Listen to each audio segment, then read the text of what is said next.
Minha introdução padrão, né, pessoas? Essa aqui é uma aula para a disciplina de trabalho interdisciplinar do curso de Jogos Digitais.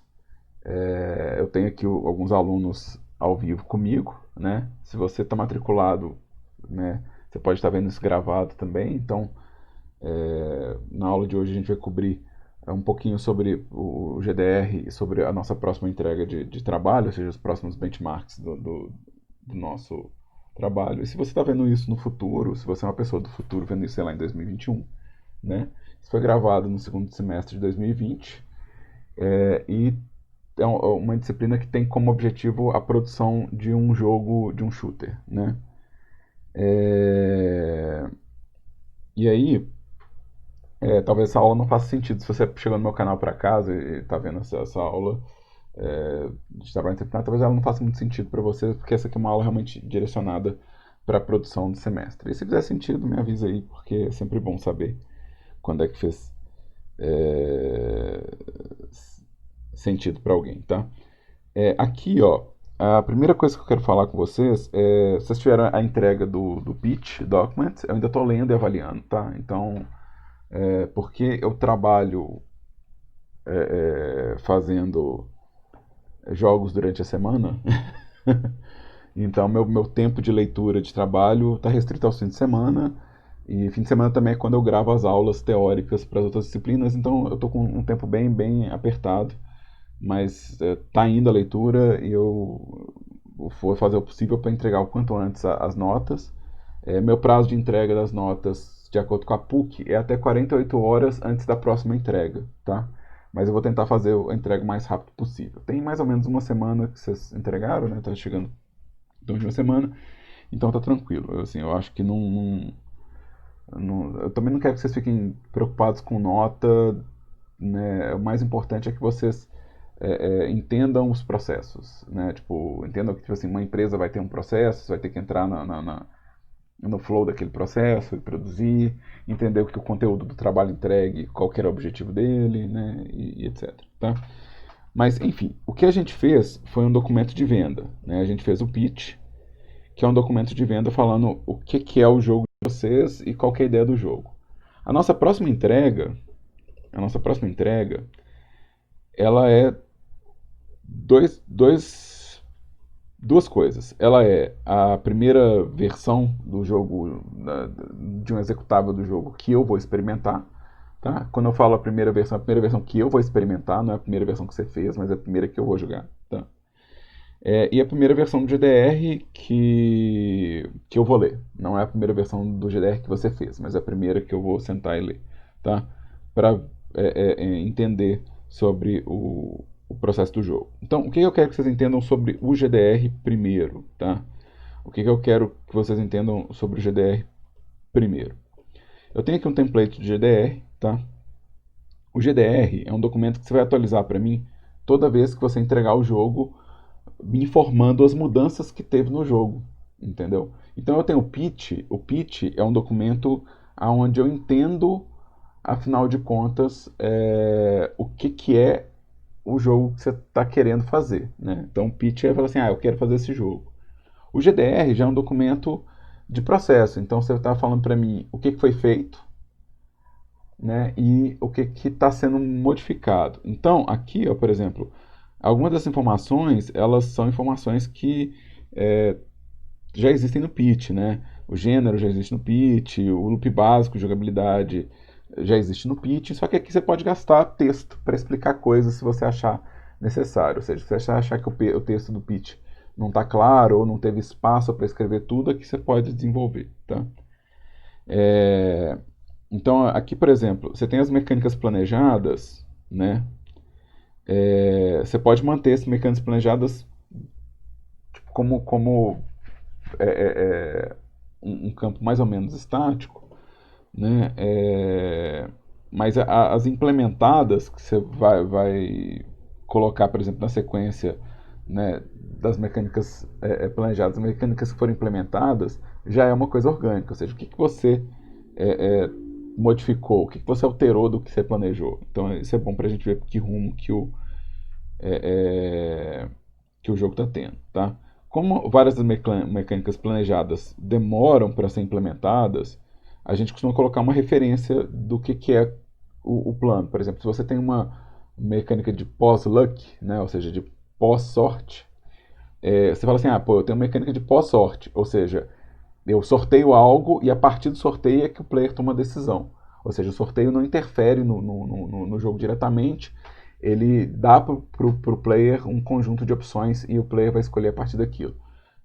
Uma mecânica de pós-sorte que a gente tem é poker, né? Poker é um jogo de pós-sorte, onde eu te dou 5 cartas e você, a partir das 5 cartas, você pode escolher quais você descarta e quais você mantém. Então, isso é uma mecânica de pós-sorte, ou seja, nas cartas que eu dei, elas não são definitivas e você pode planejar com as cartas que você tem.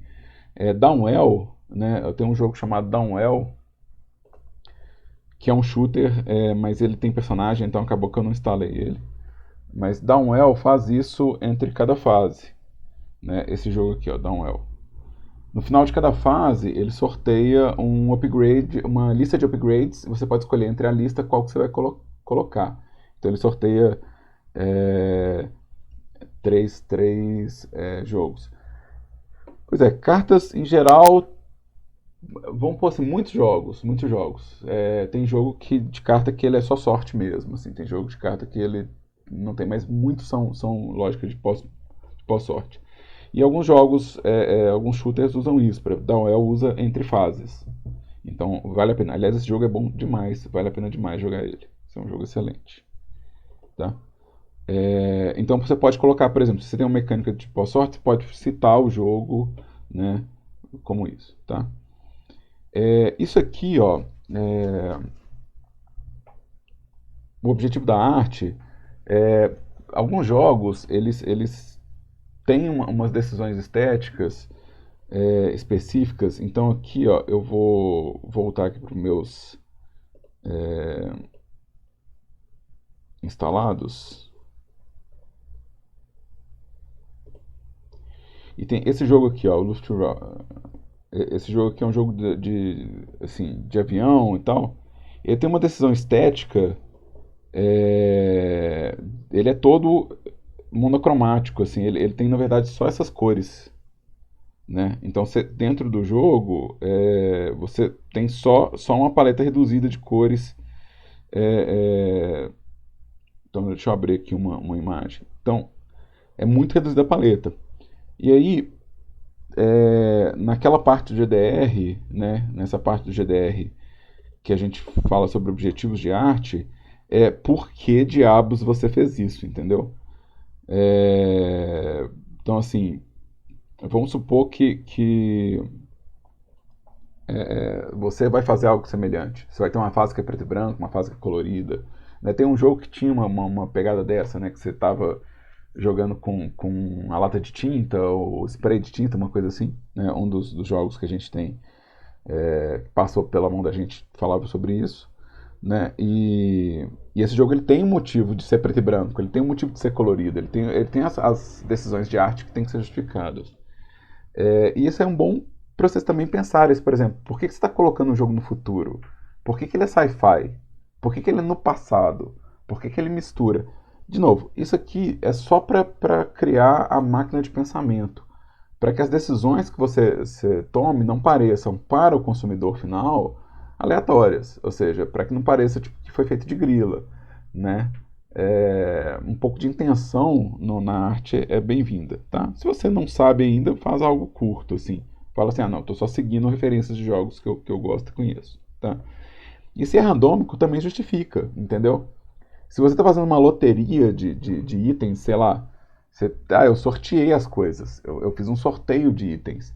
Então é um encanador matando cogumelo porque eu sorteei isso, sabe? Isso é para ser randômico, isso é para ser aleatório. O aleatório faz parte do conceito visual que eu quero. Então, né, é interessante vocês colocarem as referências de arte também, né? Por exemplo, se você está usando uma pintura clássica, tem um jogo muito legal que faz isso.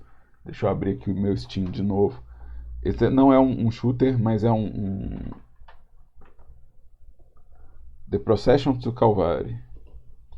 Esse jogo é super interessante porque a referência de arte dele é também o que ele usa para fazer o gráfico. Então ele usa pinturas clássicas.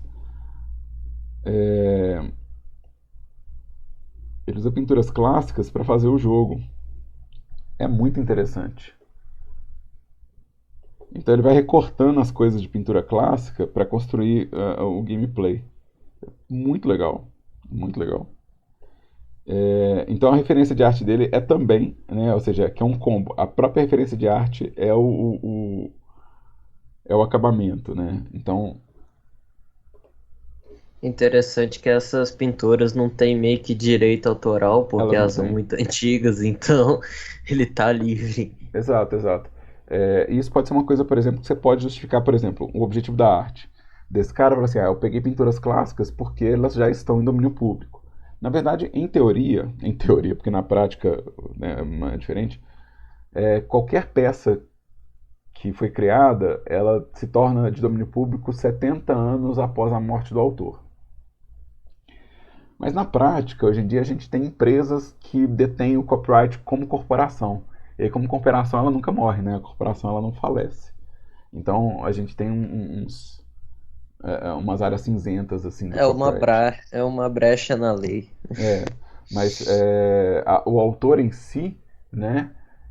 Depois que ele morre, tem um prazo. E tudo que é, vamos pôr assim, vamos pôr assim, já está em domínio público há muitos anos, dificilmente vai ter uma família, né, clamando de volta. Né, já tem muitos anos, ou seja, a gente já tem precedente demais para eles fazerem isso. Sem contar que reapropriação e remix já é uma cultura que a gente tem mais flexível que a gente não tinha antes. Por exemplo, os memes, eles são cultura de remix. Então você pega o Jack Chan, você redesenha e você faz um meme com ele e ele não é o Jack Chan mais, ele é o remix do Jack Chan, né? Então, se vocês perguntarem sobre quem sabe muito sobre isso é o Lipão, né? Que é o professor do Ciência de Game Design, porque boa parte do mestrado dele é sobre isso, né? Sobre reapropriação de conteúdo. Ele fala sobre a reapropriação de regra, né? Que é o caso do Pokémon, quando o jogador ele cria a própria regra, né? Que é o Nuzlocke. Então, o player põe a regra no jogo.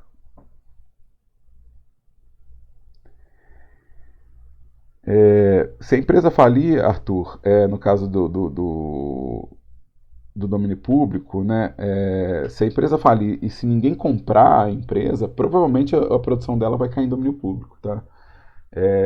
Mas geralmente, no processo de falência, você acaba vendendo as propriedades. Então, se a própria autoridade possui. Cara, todos os quadrinhos que a Warner tem são de empresas que faliram e ela comprou, entendeu?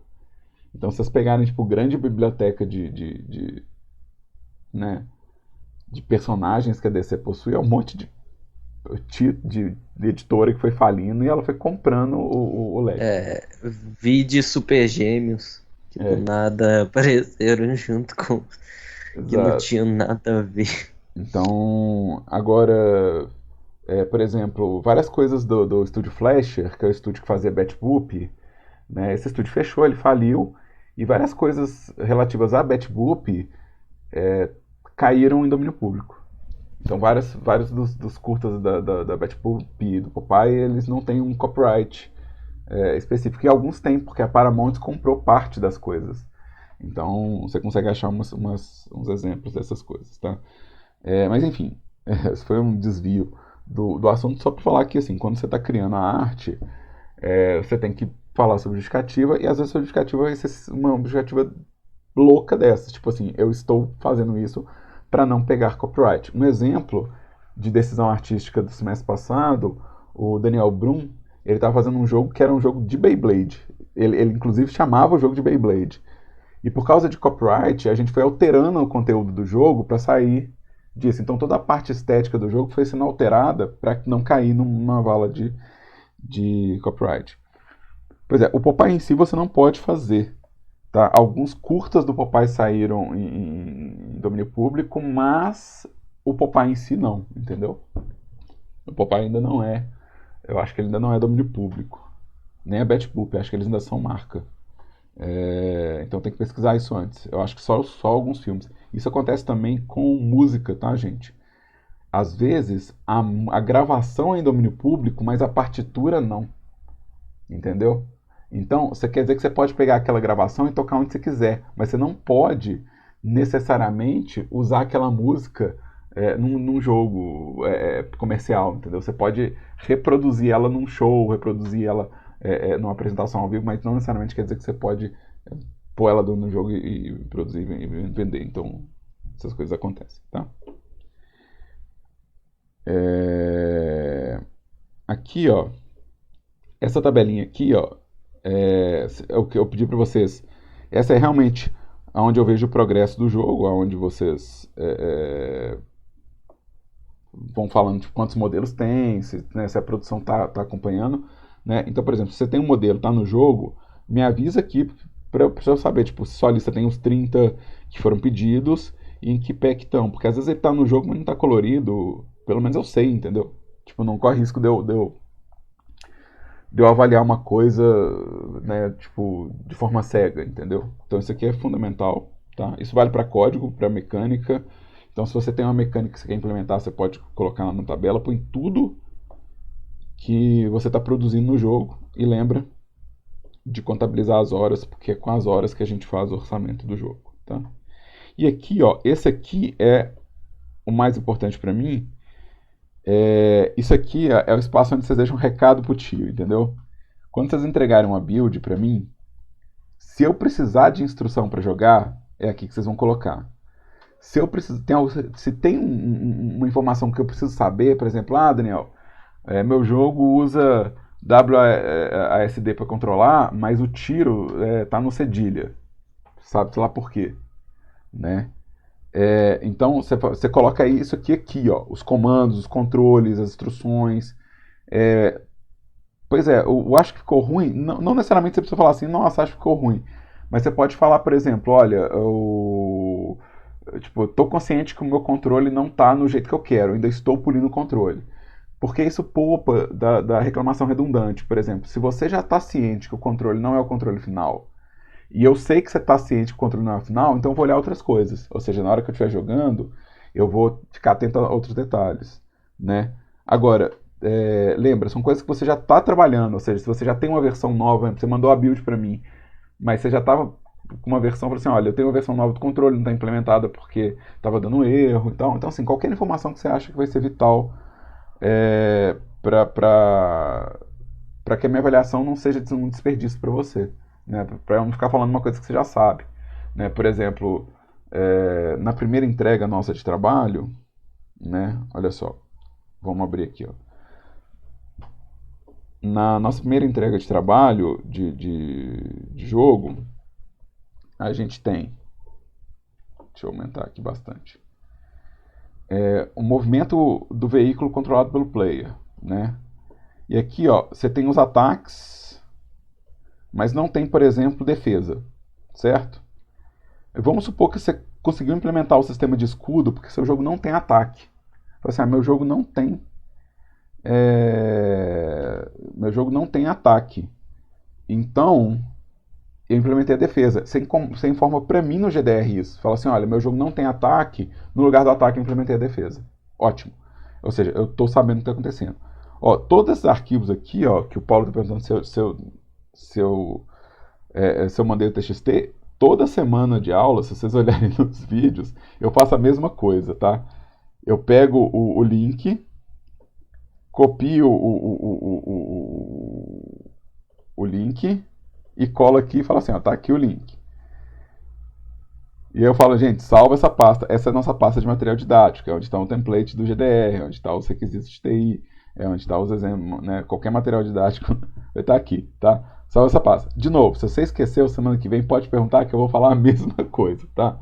Mas sim, esse material está disponível. E se vocês têm um grupo, disponibiliza esse link no grupo, porque a gente volta muito nele, tá? Durante o fim de semana pré-entrega, tinha gente ainda procurando o template do pitch. E por mais que eu tente responder todo mundo, eu fico com medo de não pegar o prazo. Então, relembra todo mundo, né? E fala assim, ó, esses aqui são os materiais didáticos. E aqui, ó, é a versão 1 do texto de avaliação. Se eu precisar alterar, eu aviso para vocês por SGA. Outra coisa também, eu estou mandando essas informações pelo SGA, tá? Toda semana eu mando informação falando, ó, atualizei as aulas no YouTube, tá lá a playlist e tal. Então toda semana eu também informo as coisas pela SGA, quando eu marco a aula adicional. Então fica atento também na SGA, que lá é outro lugar que vocês encontram essas informações. Certo? Tá compreendido até agora o que eu falei? Ou seja, você tem um GDR que você vai preencher e fundamental qualquer informação que seja vital que eu saiba que não está né, ou seja, que não cabe nos outros slides, você coloca aqui, tá? Isso aqui, ó, média dos slides, não quer dizer que você não possa fazer, tipo, 20 slides. Não é isso, tá? Eu não estou avaliando quantos slides tem. Mas a ideia é que você lembrar de tentar ser sucinto, tá? Ou seja, se você vai escrever o objetivo da arte, você não tentar escrever um livro de 20 páginas, né, uma revista de 20 páginas, só para explicar por que você escolheu azul, né? Então, é tentar ser um pouco mais objetivo, tá? Então, esse aqui é mais um aviso para que não haja excessos nos slides, tá? Mas Ô, você Dan, pode, por exemplo, duplicar todos podem ter mais de um, né? Você pode fazer aumentos. Diga, pessoa que ô, tá... Dan, o Ian. Essa tabela dá pra preencher aí ou tem que preencher em outro Não, local? preencher aqui, por favor, preencham Ah, aqui. tá. Dá pra preencher direto aí, então, né? Manda tudo para mim num documento só para eu não ter que ficar caçando, gente. Ok.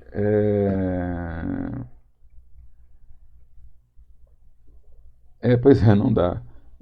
Eu concordo com você, Vitor. Tá? De novo, eu poderia estar usando, gente, plataformas como o Hack and Slash, o Trello, Hack and Slash, ó, Hack and Plan. Eu podia estar usando plataformas como o Hack and Plan, o Trello, mas eu entendo essas plataformas melhor quando trabalho em equipe, tá? Para produzir jogo, esse aqui é o Trello de um jogo que eu trabalhei nele. Deixa eu fechar aqui meus resultados de busca. Deixa eu voltar para meus instalados aqui, tá? Então, eu trabalhei nesse jogo, tá? Eu fiz parte da equipe desse jogo. E eu tô craftando os badges, porque eu que fiz os badges dele. Então, esse aqui foi eu que fiz, esse íconezinho. Eu fiz os iconezinhos de badge. Também fiz roteiro, animação, fiz um monte de coisa para esse jogo, tá? Quem já foi meu aluno em outro semestre sabe disso. Eu vendo esse jogo na aula, né? Falo assim, né? Não, eu preciso pagar o coração das crianças, galera. Não tá free, não. Tem que pagar o coração das crianças. O jogo é barato. Acho que ele tá R$ 8, pelo amor de Deus. Vocês não tem mais merenda, não tem que ficar comprando lanche na faculdade. Acho que dá pra usar esse dinheiro pra. Acho que tá 8,80, uma coisa assim. É R$ 8. Algo em torno de R$ 8. Tá? Mas enfim. é, o que é importante aqui? Várias pessoas estavam trabalhando nesse jogo. Então, quando várias pessoas estão trabalhando no mesmo jogo, isso aqui começa a fazer mais sentido, esse tipo de plataforma. Porque você começa a realmente ter, assim, por exemplo, tipo, quem está responsável por uma tarefa, entendeu? E eu não tenho que ficar lendo, tipo, tudo, sabe? Então, por exemplo, eu fazia a compilação do jogo para Mac, né? Então, era eu que fazia a compilação de jogos para Mac.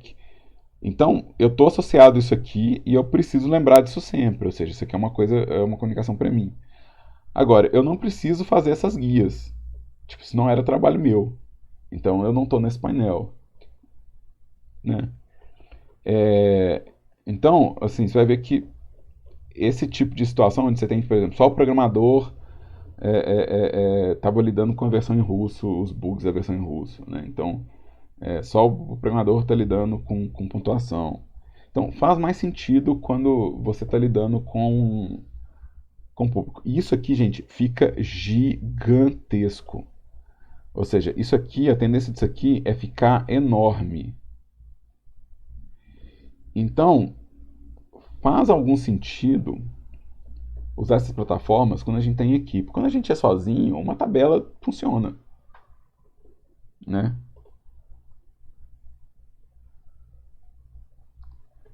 O Alexandre fez uma pergunta sobre cores.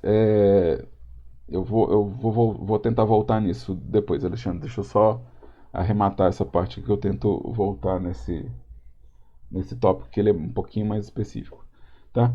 Mas vocês entendem isso, que não quer dizer que vocês não podem usar, vocês podem usar o Trello como indivíduo, não tem problema nenhum, mas que para leitura minha, por exemplo, se um usa Trello, se um usa tabela, se um usa Hack and Plan, se um usa, sei lá, post-its na parede, fica impossível para né, para que eu acompanhe o processo. Ou seja, toda hora eu tenho que ficar trocando e tenho que ficar cadastrando um tanto de serviço e tal. Então eu quero poupar a burocracia no processo, tá? É por isso que eu estou colocando um PowerPointzão mesmo, tá? Que vocês vão subir para uma pasta. E é isso aí, tá? É, o, o Alexandre, ele perguntou sobre o objetivo, sobre a parte do objetivo de arte, por exemplo, a escolha das cores, é, como é que ele escolhe, tá? O Paulo sugeriu o Color Adobe, que a gente tem, na verdade, vários sites de decisão de paleta, né? E você vai ter, por exemplo, o Adobe Color como um exemplo. Mas é interessante ler a psicologia das cores, é interessante. é, eu acho que chama Psicologia das Cores. Deixa eu procurar aqui.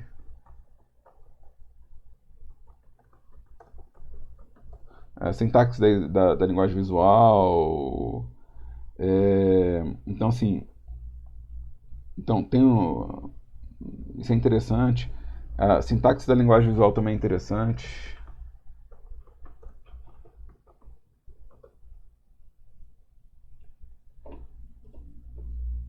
Né? Então, a sintaxe da linguagem visual que vai falar sobre o que é feito, né? As coisas. É, Então, assim, você tem algumas coisas que facilitam é, o processo, tá? É, a grosso modo, nessa parte de escolha, o que eu posso falar para facilitar a vida, tá? Aqui, ó, você tem.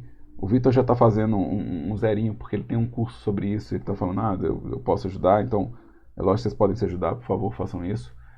Também você pode perguntar isso na disciplina de game design também, tipo, qual que é a abordagem que você acha que um game designer teria, tá? Mas aqui, ó, eu vou dar para vocês uma sugestão, tá? Sugestão mesmo, tá? Não pira que isso aqui é regra, não, tá? Isso aqui tá? Então, isso aqui é rapidinho, só para responder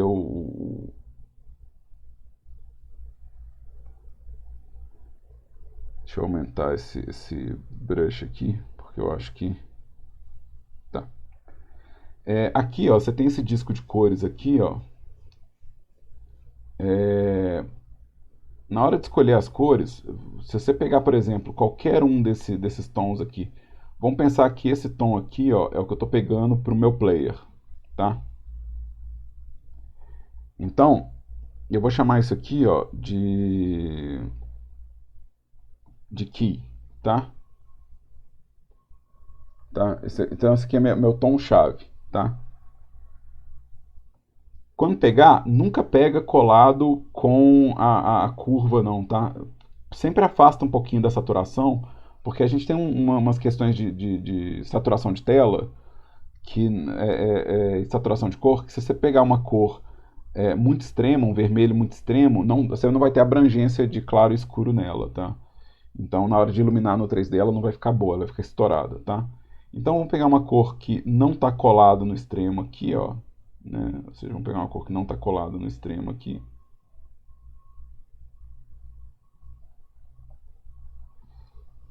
E isso aqui vai ser a cor key, tá? Você, independente de você ter outras cores, você tem que lembrar que você precisa, se você for escolher um segundo tom, independente de onde ele estiver, tá? Independente de onde estiver, ele tem que ter um valor diferente, tá? Ele tem que ter um valor diferente. Porque senão, se você pegar, por exemplo, só uma outra cor, só um outro tom, para ser seu secundário, em preto e branco, na hora que você colocar ele em preto e branco, eles vão ficar confusos, tá?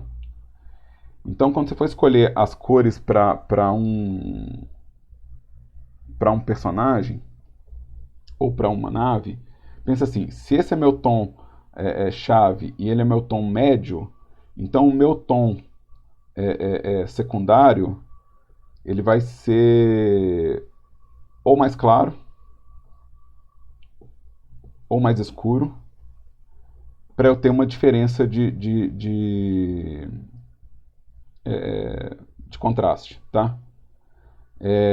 E pensa sempre em predominância, tá? Pensa sempre em predominância. Por exemplo, se esse é o tom chave, então é porque ele é a maior parte do seu objeto. E esses outros tons, eles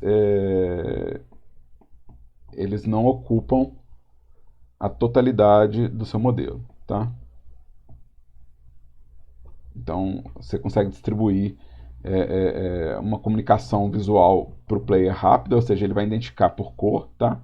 E uma vez que essa cor representa, por exemplo, o player, você vai evitar que essa mesma cor, ou seja, essa cor-chave, ela não pode existir no que é o inimigo, entendeu? Essa cor-chave, ela é a sua diferenciação. Então, mais ou menos esse raciocínio básico, tá?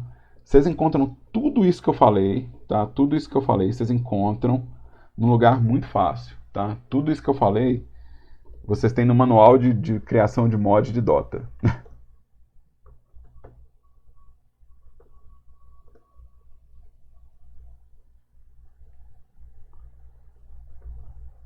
Eu não lembro como é que chama. Aqui, ó. Vocês acham isso tudo aqui, ó. Tá? Tudo que eu acabei de falar, vocês vão encontrar aqui, ó, tá? Então dá uma lida nisso aqui, porque isso vai falar exatamente o que eu acabei de falar sobre predominância de cor, sobre variação de valor, né? Eu não sei, ó, não vamos criar discórdia, não.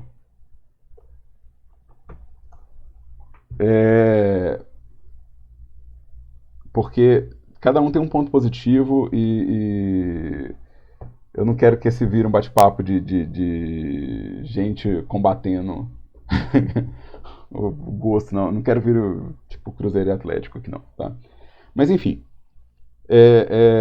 você pode usar basicamente, se você tem dúvidas, você fala assim, não, a minha justificativa da escolha de cor, eu usei a guia do Dota de personagens e eu me baseei nela para poder escolher. Então tá ótimo. Isso é uma boa justificativa, tá? O que vai acontecer semana que vem, pessoas? O que vai acontecer semana que vem? Semana que vem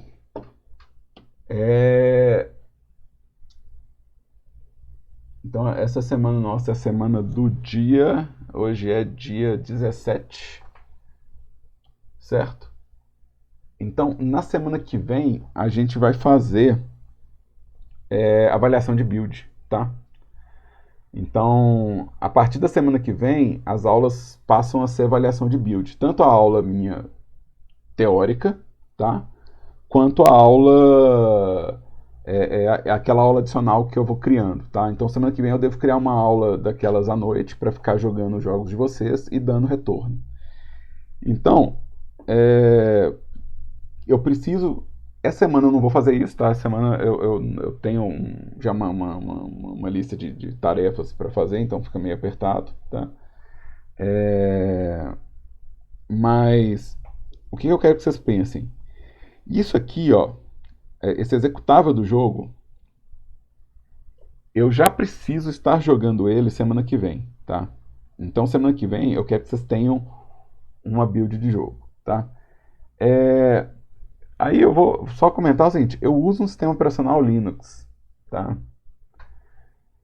A maioria dos jogos que a galera compila, mesmo quando compila para Windows, acaba rodando aqui bem, tá? Então eu consigo rodar a maioria das builds feita para Windows. Mas se você já puder fazer a build para Linux, facilita demais a vida, tá? Então, sem distração aí no bate-papo,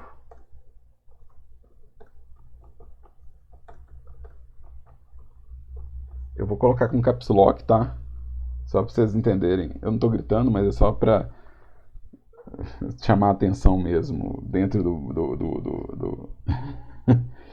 Se você não conseguiu fazer, faz a de Windows e me manda de Windows, não tem problema, tá? Nesse computador eu tenho um sistema operacional Windows, e se eu precisar iniciar a aula pelo Windows, a gente faz isso, tá? Sim, Pedro, a aula está gravando, como toda aula, e assim que termina a aula eu já publico ela no YouTube, eu já subo ela no YouTube, tá? Se vocês tipo, lembrarem que eu tenho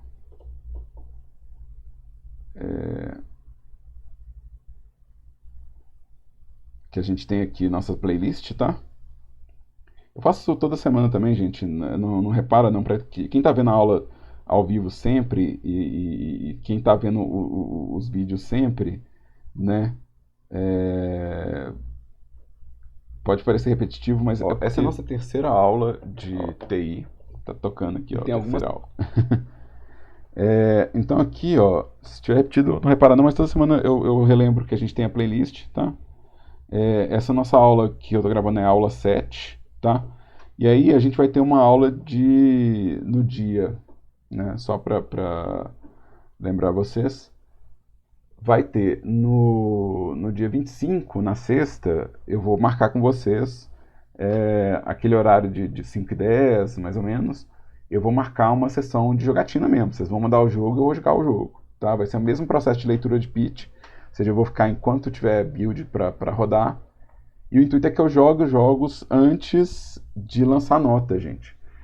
Quando vocês entregam um trabalho para avaliação, já pressupõe que vocês passaram pelo processo todo de avaliação. Eu estou só confirmando o que eu já sei. Ou dando um upgrade nas novidades. Mas eu não gosto de surpresa, eu não quero descobrir o seu jogo só na hora da entrega. Isso não é bom para mim, isso não é bom para o trabalho, tá? Então lembra que a partir da semana que vem, tá? Eu quero estar jogando as builds de vocês e eu devo jogar essas builds até a nossa entrega final, tá? Ou seja, eu vou jogar para a primeira avaliação, eu vou jogar para a segunda avaliação, eu vou jogar para a avaliação final. Ou seja, agora é um processo de eu experimentando a build.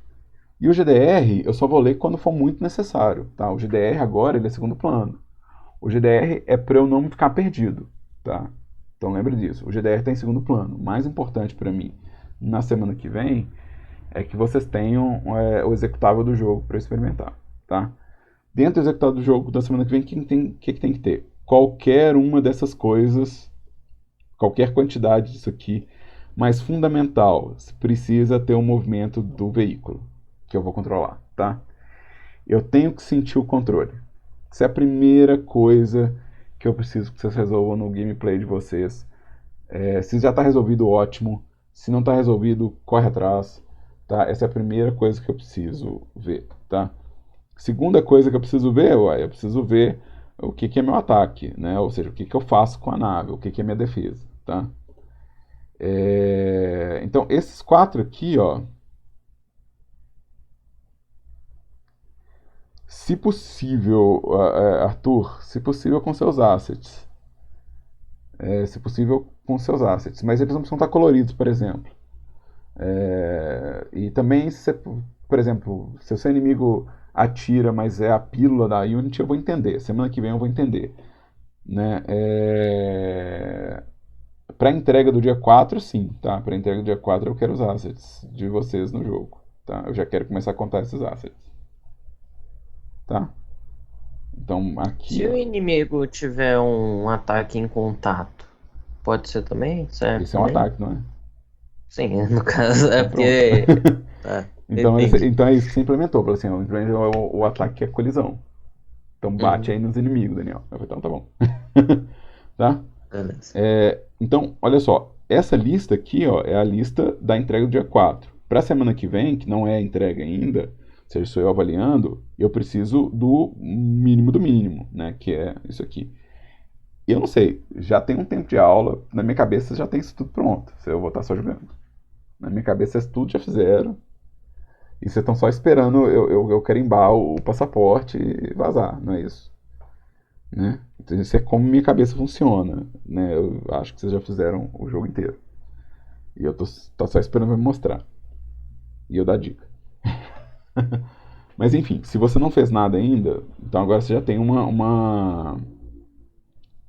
um primeiro prazo para trabalhar, tá? Se você não fez nada programado ainda, você tem um primeiro prazo para trabalhar, que seria no dia 24 de setembro. Dia 24 de setembro eu vou fazer a primeira apreciação desses jogos. No dia 25 eu quero fazer de novo. E eu quero fazer a mesma coisa nos dias 1º e no dia 2 de outubro, tá? Eu quero fazer a mesma coisa. De jogar um tanto em aula e depois jogar um tanto à noite. Pra gente sentir como está o jogo, tá? E aí esse processo deve se repetir no decorrer do semestre até a nossa entrega final, tá? Então a nossa entrega final ela é no dia 20 de novembro, então do dia 24 de setembro, né, até o dia 19 de novembro eu quero estar jogando esses jogos e vendo como que eles estão ficando. Ou seja, eu quero ficar como produtor executivo mesmo, falando, tipo, corta, põe, muda, né, ficar tocando e garantindo que a entrega possível, tá? Ou seja, que vocês vão participar da mostra, que vocês vão né, ter um protótipo e possivelmente vocês vão ter tipo, algo no portfólio para mostrar, olha, eu sei fazer jogo, mundo, tá? Eu sei fazer, eu sei produzir esse tipo de conteúdo, certo? Tá compreendido? Pessoas que estão ao vivo aqui comigo no bate-papo, se puderem dar um sim ou perguntar dúvidas nos 2 minutinhos finais. Só pra gente calibrar esse finalzinho de aula, tá? Mais um detalhe que eu vou falar aqui, enquanto vocês estão dando os OKs. Não precisa fazer nenhuma diagramação especial no GDR, tá? O GDR pode ser texto preto no fundo branco, igual tá aqui, tá? É só preenchimento mesmo, tá? Outra coisa que eu pedi é que vocês façam um download do template e façam um preenchimento do template no computador e não tentem fazer pelo Google Docs, porque a tendência é você sobrescrever o arquivo que está aqui, tá? Então faz download na máquina e preenche na sua máquina o GDR, tá? E durante a semana, se vocês tiverem alguma dúvida, vocês podem perguntar pelo Discord ou pelo CA. O GDR você pode mostrar o GDR junto com a build semana que vem, tá? A entrega mesmo dele é só no dia 4, mas você pode mostrar ele intermediário, tá? Agora, o que eu estou falando sobre prioridade? Eu prefiro que você tenha uma build e não tenha o GDR do que você tenha o GDR e não tenha a build, entendeu? É isso que eu tô falando. Semana que vem, se você tiver a build, mas não tiver um GDR, eu vou estar bem mais tranquilo do que se tiver o GDR, mas não tiver uma build. Então é esse balanceamento que eu quero que você faça na sua vida. Tá? Se você puder mostrar os dois, beleza, mas dê prioridade para o executável do jogo, porque ele é a parte fundamental aqui pra gente agora. Certo? Gente, e no mais, muito obrigado aí pela presença de todo mundo que veio, tá? Obrigadão pela aula e daqui a pouco essa aula vai estar no YouTube. Se você está vendo no YouTube e fizer algum sentido para você, entre em contato comigo pelos comentários, fala fez sentido, né? E se não fez sentido, relaxa, é assim mesmo, né? A vida é desse naipe.